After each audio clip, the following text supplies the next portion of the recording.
How accurate is your prejudice before and after you know the person? Good day, everyone. Have you ever judged someone before knowing who they truly are? If you're honest, then the answer is probably yes. I know I have. And that's what makes this question, how accurate is your prejudice before and after you know the person, so important. Our group presentation and prejudice defines it as a preconceived judgment not based on reason, experience, or evidence. Instead, it is shaped by things like stereotypes, emotions, fear, and social influence. Think about that. How can any judgment made under those conditions possibly be accurate? The reality is, prejudice is almost always wrong before we get to know someone. It's built on what society tells us, what we hear in media, what we learn from our environment, and even what we feel internally, like fear and insecurity or the need to belong. And these are what psychologists call motivational prejudice. And they're not facts, but they are also feelings, and feelings, while valid, can be misleading. But here's what changes everything. When we actually take time to talk to someone, listen to their story, and see their reactions, not their label, something shifts. The person we once saw as other becomes human. That's when we realized our prejudice wasn't accurate at all. It was a lie we thought or believed to protect ourselves. Let me show you something. Do you believe in the quote, don't judge the book by its cover? Yes po. Why? Because it doesn't mean kung unsay makita nimo sa tao mo gid yan kinaiya kay persons are complex and people manggod ga respond sa ilang bitong mga past experiences sa ilang trauma, so pwede nga mag-mask sila to hide what they feel, especially ma-encounter sila tao nga dili nila close, so dili ka maka-judge sa tao based lang sa itsura. So, how accurate your prejudice before and after you know the person? Medyo accurate ako kay siguro tungkol na sa observation skills, pero naging mga times na masayot gid ko nga mag-expect kung nga niya batasan based the way they look, which is sayot gid siya. So mo rin to, dito gid ako na-determine nga dili gid dapat base how they look ang unsay na batasan. Do you believe in the quote says that don't judge the book by its cover? Yes. Why? Okay, usahay mo gud ang ato judgment ka na based na sa kanang appearance sa tao, like yung physical appearance, and then kanang wala bitaw nato nila gito fear pa so kanang murag inana jud naman ang dili ta kanang judge kay kanang wala pa man kita kaila sila hagin. So, how accurate your prejudice before and after you know the person? Kanang based on experience kay makaingon ko nga dili kay nga accurate ang ako ang prejudice sa katao kay pareha gyapon sa uban na ang dili bitaw mapughan na kanang mo-judge ko sa isa ka tao kay based sa iyang appearance, like kanang example murag kanang fears bitaw kayo nihang kuan ngang naong nutaw kay para sa kanang intimidating din siya, tapos murag ako din makuan sa kung una kay malita ni na, and then pag maila na din nimo siya kaya pa din yung ma-realize na mali dito kung perception sa iyang nakauna.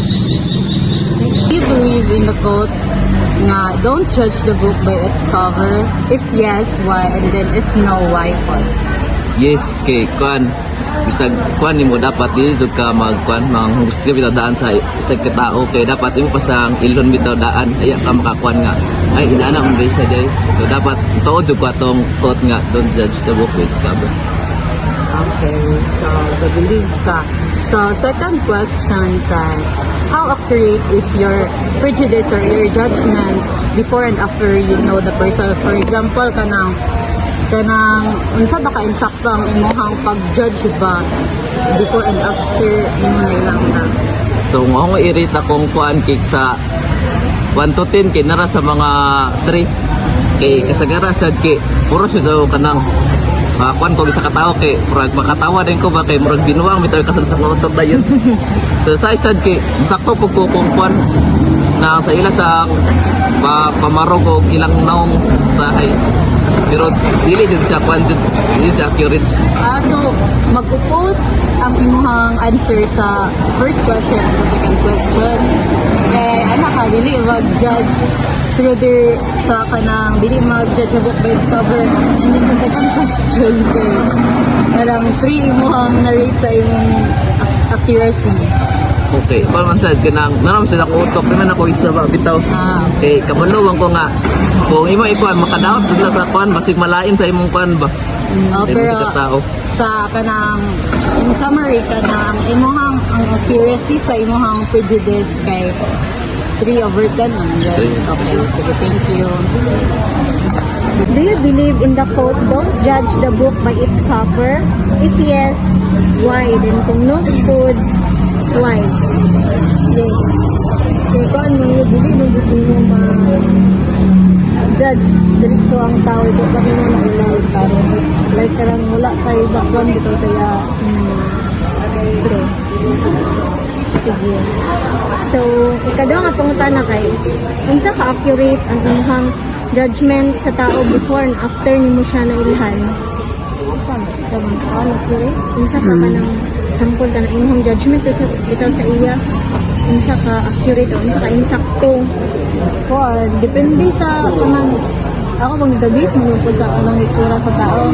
If iyang naong murag medyo ko, sa ako lang po, maldita na siya. Tapos, pero ang pagkuhan magnaw, kanang liuban nga maldita ra iyang physical, pero pag-abot, dili siya po.